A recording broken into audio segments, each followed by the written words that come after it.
Mr. President, last night, Donald Trump subjected the American people to a deluge of falsehoods, misrepresentations, and outright lies. What Americans heard last night was easily the nastiest, most divisive, most partisan, and most dishonest presidential address in American history. In a speech that lasted almost 2 hours, Donald Trump spent over 10 minutes falsely ridiculing and delegitimizing Social Security, following Deluge's lead alleging this program, which serves tens of millions of Americans, is a scam. They seem to be preparing to go full steam ahead to take benefits away from you, the American people. It's amazing. Tens of millions of Americans depend on that check, that Social Security check, to buy food, which is becoming more expensive under Donald Trump, to pay for prescription drugs, and they want to repeal the laws we did that made them cheaper for the average American, and so much else. Calling it a scam, ridiculing it with false information, and saying and cutting 7 million out of Social Security offices, 7,000 rather, out of Social Security offices, shows you where they're headed, to hurt Social Security, one of the most sacred programs in America. Why are they doing this? Why would they do this? So unpopular.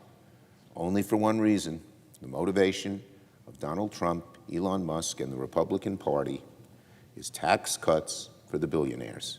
That's their number one goal, and they'll twist America in knots, hurting people, many people, millions of people, to get it done. Trump also lied about his plans to eviscerate Medicaid, lied about his plans to cut taxes for billionaires while making working Americans pay the costs. There was more truth, Mr. President, there was more truth in 10 minutes of Senator Alyssa Slotkin's rebuttal than in 2 hours of Donald Trump's long-winded, self-serving diatribe. Senator Slotkin did an outstanding job last night dismantling Donald Trump's nonsense with clarity, with facts, and with some desperately needed common sense. I am so glad I asked her to deliver the Democratic response, because she knocked it out of the park. Now, when Donald Trump wasn't lying, he was distracting. He talked again about renaming the Gulf of Mexico. He talked about renaming mountains.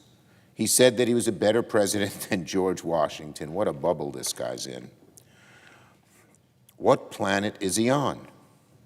For a moment, I wondered if Donald Trump was utterly clueless of the disaster his administration has been under his watch. And the one thing Donald Trump did not mention last night was a real serious plan to bring down costs, the number one thing Americans wanted to hear most. Instead, Donald Trump doubled down on his plans to send costs skyrocketing by starting a trade war with Canada and Mexico.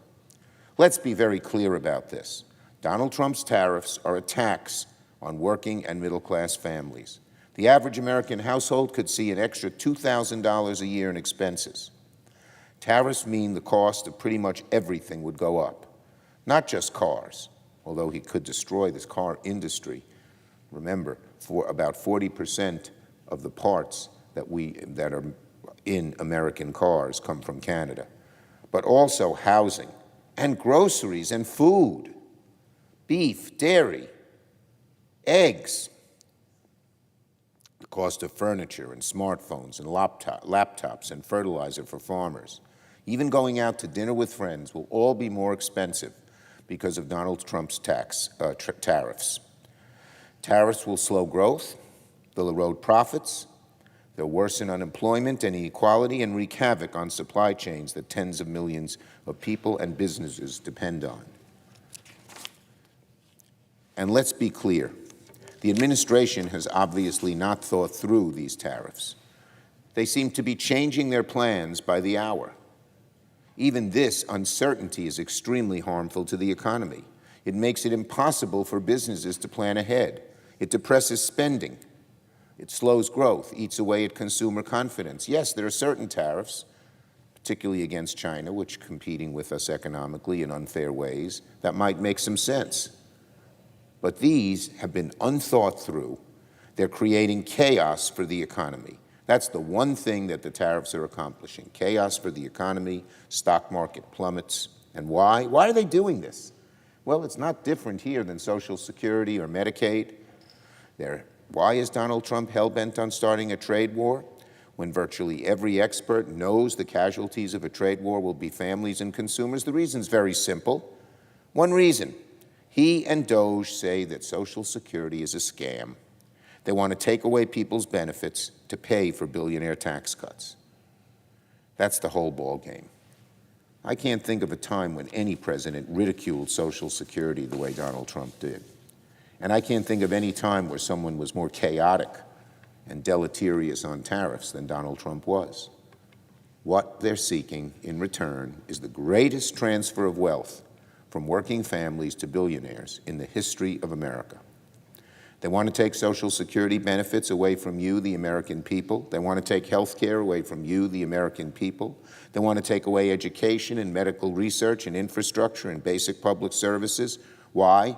Well, it's pretty expensive to give tax cuts to the wealthy elite, but that's what they're doing.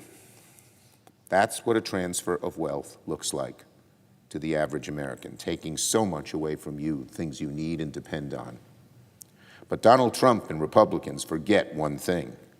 The American people aren't just going to roll over and let Republicans run this country. Democrats, and frankly, all Americans of goodwill, regardless of party, are organizing and mobilizing to defend health care, Social Security, and the livelihood of Americans' families. Americans are organizing in public, and Republicans have seen these frustrations at town halls. That should be the first clue that they should drop their terrible agenda. When a lead Republican in the House tells Republicans you better cancel your town halls, they're running away from their policies and priorities. And we are organizing online. I set up a call with some of the leading activists and people who have been out there on the front lines protesting in New York last week. I thought about 500 people would get on the Zoom. It was 3,000. I met with 3,000 on Zoom. A turnout exceeding all expectations to talk about how we can defend health care, defend public services, stop tax cuts for the very wealthy, and make people's voices heard in the halls of power. And we're organizing in the courts. New lawsuits are happening every single day. Since just March 1st, that's 4 or 5 days ago, at least 35 court rulings have come down, halting or pausing some of the administration's worst abuses. The courts are one of the best tools available for protecting the rule of law and preventing the worst abuses of the administration. Organizing's not easy. It takes persistence, but it works. It makes change happen. It's the cornerstone on which democracy is founded. Donald Trump's exhausting speech is now in the rearview mirror. So Democrats will keep fighting every day to protect this precious democracy and hold the line against Donald Trump's attempts to rob American families of their livelihoods, taking so much away from the average American family and giving it to the very, very wealthy. Yield the floor and note the absence of a quorum.